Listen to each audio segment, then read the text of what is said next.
not only is this series about helping us to think more deeply and reflect more deeply on us as ministers, but of course all of us have a ministry, all of us are disciples, and so I hope that what I say will be equally appropriate to everybody. I'm not actually going to speak a great deal. What I'm going to invite you to do in a moment is to come with me on a journey through lockdown, not my journey, but your journey, just to recover in ourselves and reflect within ourselves on how lockdown has been for those to whom we minister, for those who we move amongst in terms of congregation, and importantly for ourselves as individual followers of the Lord Jesus.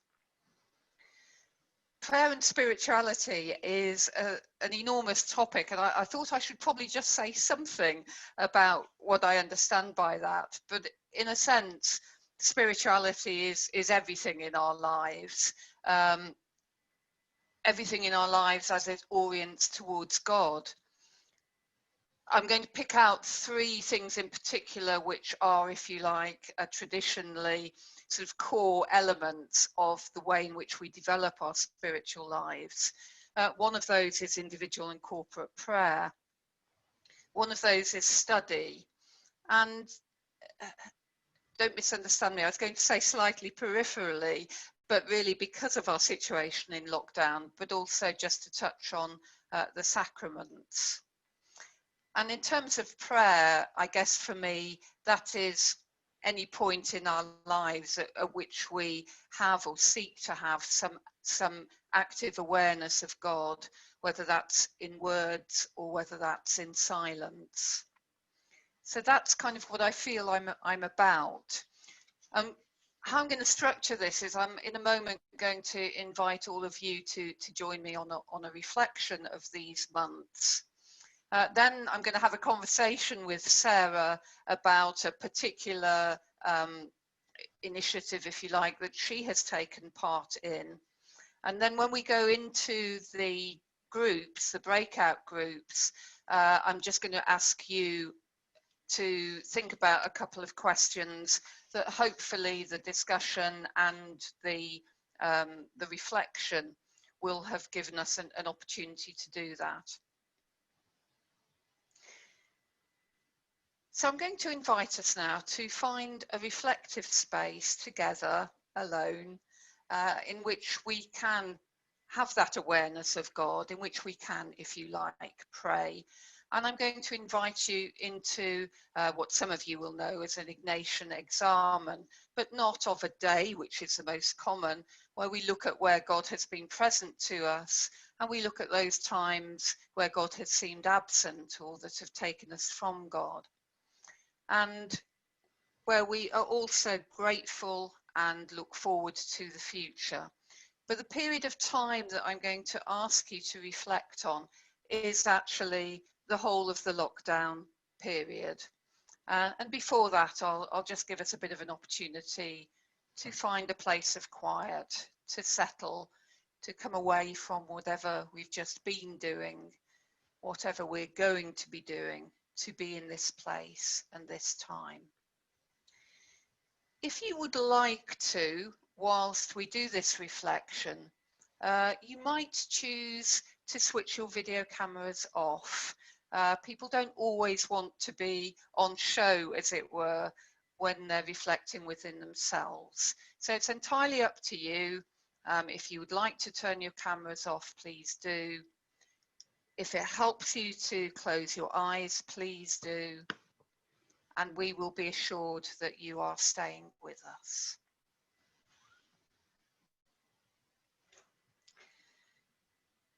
So first of all, in whatever space physically you find yourself, in whatever space emotionally and spiritually you find yourself, I invite you just to be.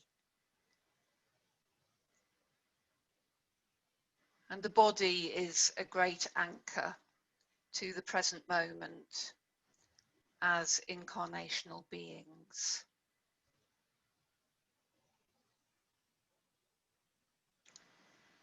So you might want to be aware of your feet firmly planted, connecting you with the good earth.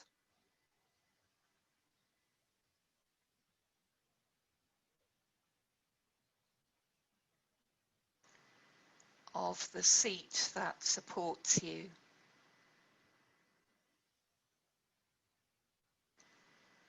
The feel of it beneath you, behind you.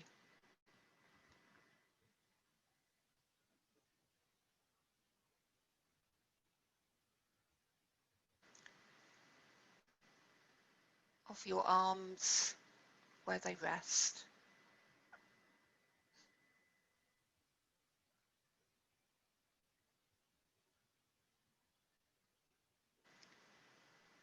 Of your hands and your fingertips. So sensitive.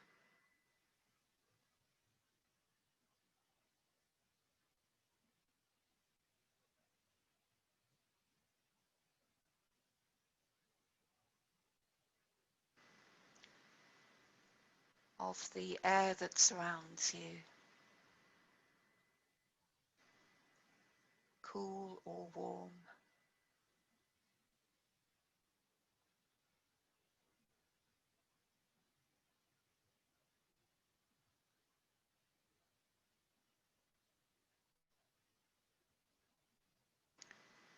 And without changing it, to focus on the air coming within you, on your breath.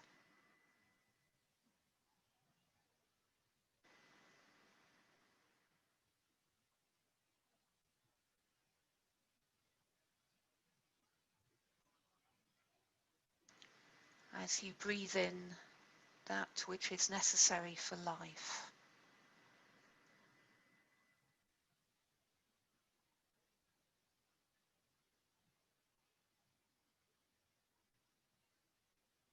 That which nourishes and sustains you.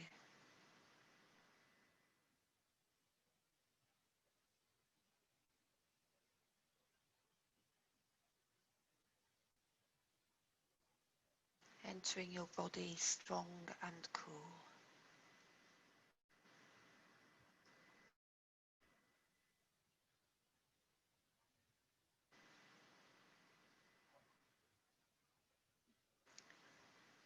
And as you breathe out all that you no longer need, all that you are done with.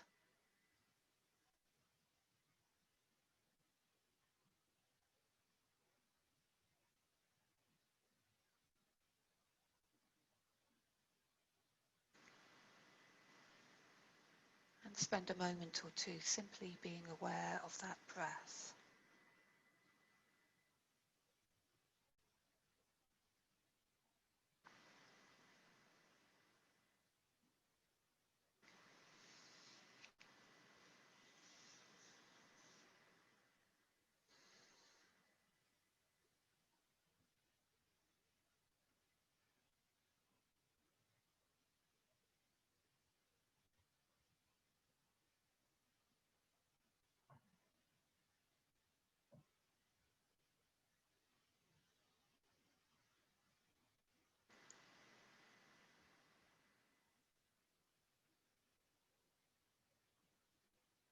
In the beginning, the breath of God hovered over the chaos.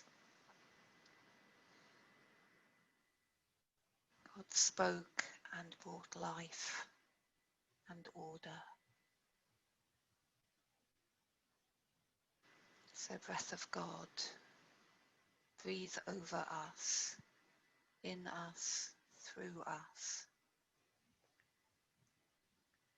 that we might see with your eyes,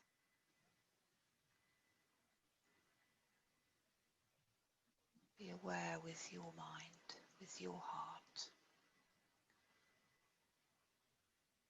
We ask that you would bring to our attention what's important for us to note, for us to reflect on in the weeks and months gone by.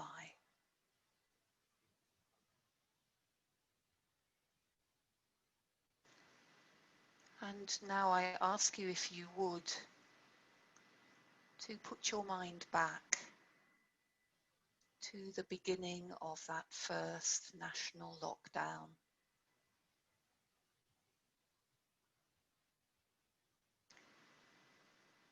Perhaps you had seen it coming as other nations began to lock down. Perhaps it just came as an enormous surprise. And expecting it or not, for many it was still a shock. Try and bring back to your mind, to your consciousness, how you felt.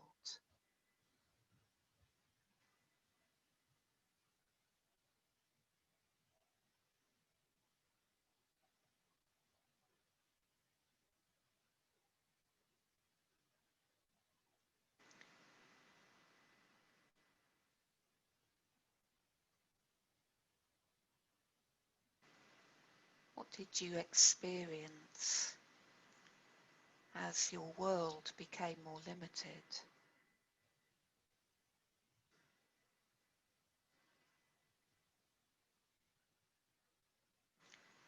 As your freedoms were restricted?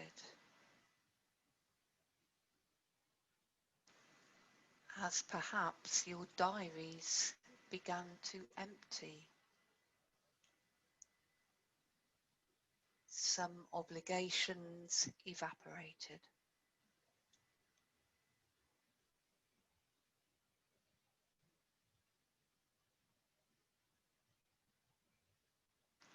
Worship in our churches ceased.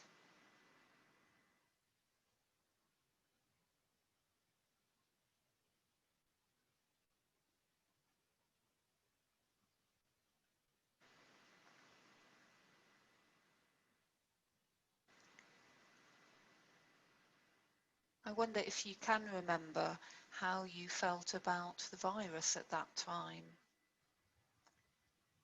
Perhaps you have friends or family who were on the front line, who are on the front line. Maybe anxiety for yourself or others was high.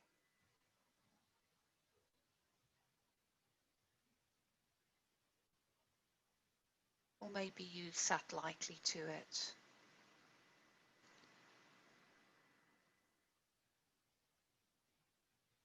hoping it wouldn't come near you, or not thinking too deeply about it.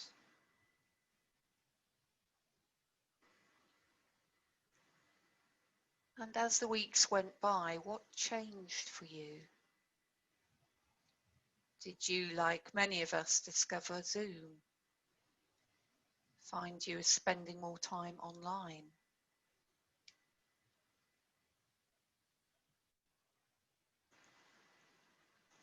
How was prayer for you at that time? Were you grateful to have more time? Or was prayer somehow impossible?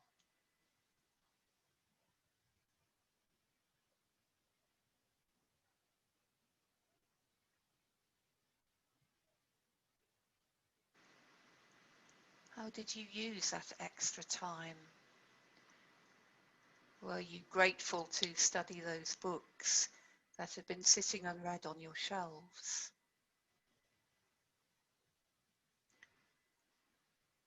Did you walk and enjoy the outdoors?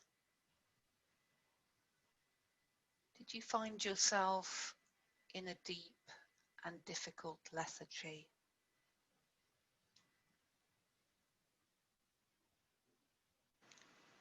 Allow your mind to travel over the weeks and the months.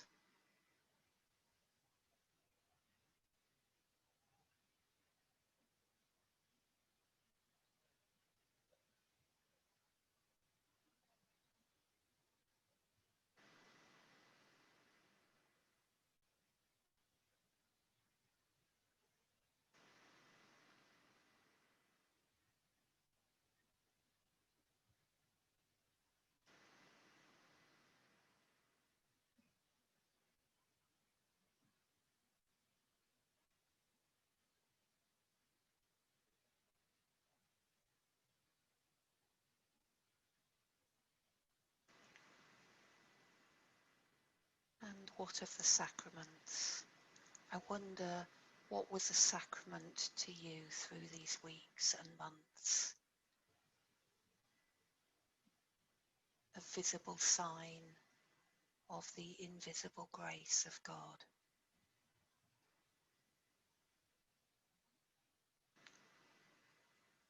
Those of us who were priests through that time, did we continue to celebrate alone, with household members, for our congregations? Did we join with others? Do you feel like a worshipper or an observer?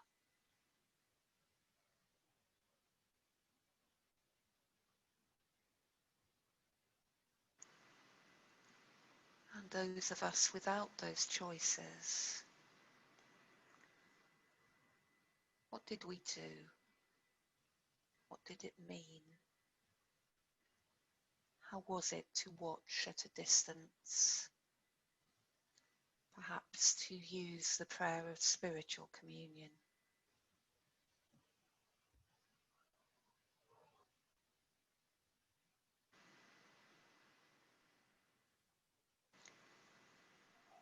And what of our retreats or our quiet days or our quiet times when our retreat houses were closed? Spending time away from home was difficult or impossible. Did you find space simply to be alone with God?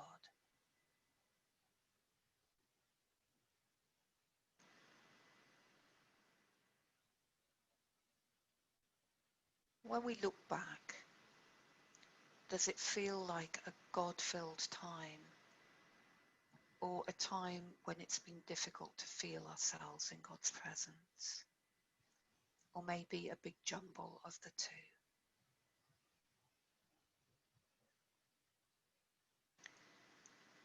In a moment of silence, have whatever conversation you need to have with God about that. In thanksgiving, in penitence, in hope and expectation.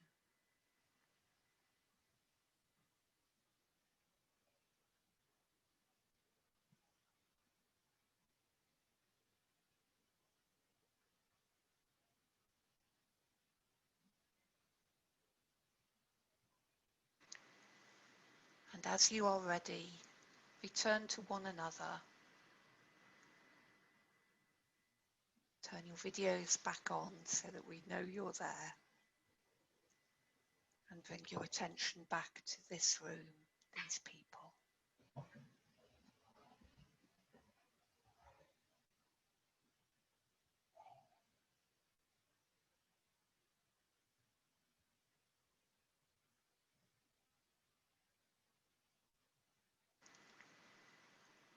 So when we move into the breakout rooms, there will be an opportunity to revisit something of that experience with one another. So hold on to that.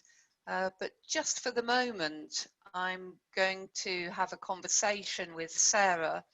So I would suggest, if you haven't already, that you might like to have your view on speaker view, so that as each of us speaks, you see us. Otherwise, you might find it difficult if, like me at the moment, you're on gallery view, picking the two of us out.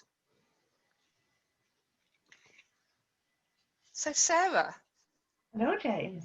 What is it that you actually did as part of the experience of the online experience of prayer and spirituality?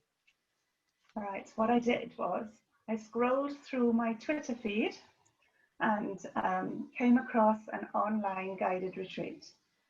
I enrolled in it and completed it, which ran from a Sunday to a Friday evening. Who was organising that, Sarah? It was organised by the Jesuits in Britain. They organised it, they set it all up, and they ran at all. Yeah. And how did it work in practice? You say it ran over a week. So were you sort of locked in your home with no people there and total silence for a week, or how did that go? Well, yes, I was locked in my home in total silence, but everybody was in work.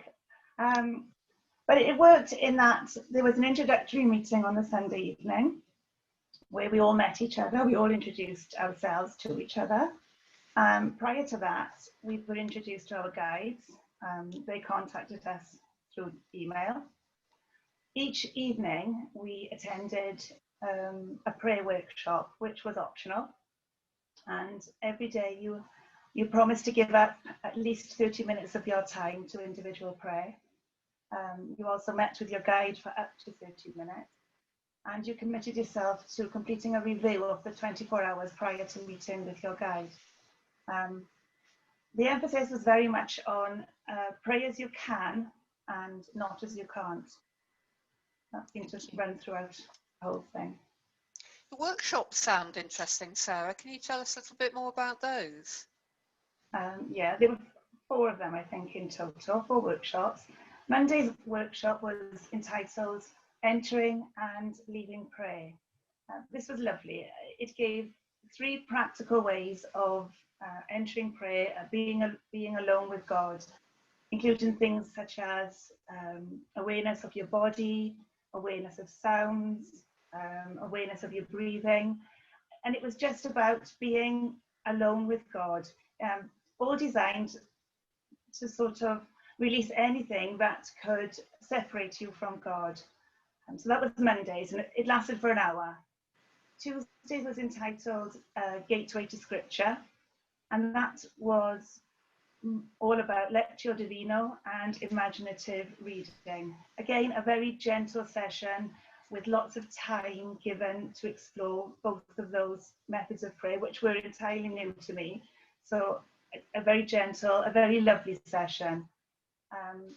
Wednesday session, and that is actually still ongoing. It's called Imagine, and it's run by the Jesuits, and it's on every Wednesday now. Anyone can join. It's on YouTube. Again, it runs for about an hour, and it involves deep meditation and just being alone with God and letting Him look at you and you look at Him. And as I understand, that is ongoing. You don't have to be part of a retreat. You can just join in that each Wednesday. Thursdays was called Praying with Art. I didn't join this one.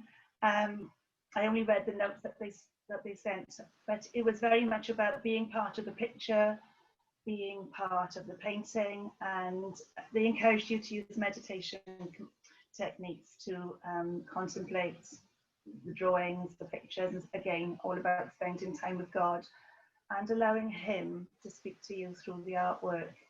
And at the end of every workshop, there were breakout rooms with about 4 or 5 people, and that was for discussion of whatever you felt was appropriate after the hour workshop. And how did it go with your guide? Because my guess is that must have been quite an important relationship. Yes, yeah, I think that's fundamentally the crux of it all, because how you get on with your guide, I think, can be how successful the retreat is. I was very nervous of that. It's way out of my comfort zone, but she was lovely. She was very gentle. She was very much aware it was an online retreat. She reinforced issues of confidentiality each time that we met. She checked on the online environment and reminded me that whatever is behind you was sharing. She checked each time that it was okay to talk, checking for confidentiality issues and things like that. And we talked initially from a passage that we had on the first group meeting, and that was used for the first starting point. And then from that, each day we were given a passage to pray with, and you were expected to commit to 30 minutes each day, then to pray with that and to bring it back to her, explaining how it went. But at no time did it feel pressurized to me. It was all very, very calm, very gentle, and very loving. You said, Sarah, you did actually manage to have quite a bit of an empty house because others in the house were at work. How did you find fitting the prayer and the sessions into your everyday life? We were given pointers for that, actually, in that we were encouraged to plan the day, but also to relax and enjoy it. And it was stressed that the retreat would only be of value if we gave up our time to it. So that was very much in my thoughts. And we were asked to consider the best part of the day to join in, a day where there would be not many distractions, but also when we would be alert. As in my case, it was fine because I had most of the time to myself anyway. But I opted for the morning session to meet with my guide because it followed on from our morning prayer sessions from Zoom. And so I felt I would be in the right sort of mindset to meet with her. And my individual prayer sessions, I spent a lot of time outside in the garden, in the summer house, just walking. For me, nature works. It's where I do my best thinking, my best contemplation. And I found that I really look forward to those times. It was a new experience, but it was a good one. And yeah, it was fine. Was there anything you found difficult about the retreat, Sarah? Yes, I mentioned earlier, at the end of each workshop, there were breakout rooms. And these I did find difficult, 2 reasons mainly. First one is that as we were exploring prayer, we were very much led into a quiet place with God. We turned off the video link, and sometimes you would just get lost in that moment of prayer. And it was lovely. It was beautiful. And then all of a sudden you were yanked back into a breakout room, and it just felt very harsh. Whereas I would have preferred to have stayed there than to have left and gone to a breakout room. And the second reason is on a much more personal level. I found it very difficult to turn up to an online room with 4 strangers who I didn't know and then be expected to share things on something that is quite personal and quite intimate, really. For me, that didn't work. And I struggled with that. I must admit, I snuck out a few times. But clearly for you overall, it was a good experience. I wonder if, when you reflect back on it, what you gained from it. I think a deeper understanding of what prayer is all about. It's difficult to explain, but it's a state of being wherever you are and whatever you're doing. And while that was head knowledge, this retreat made it deeper.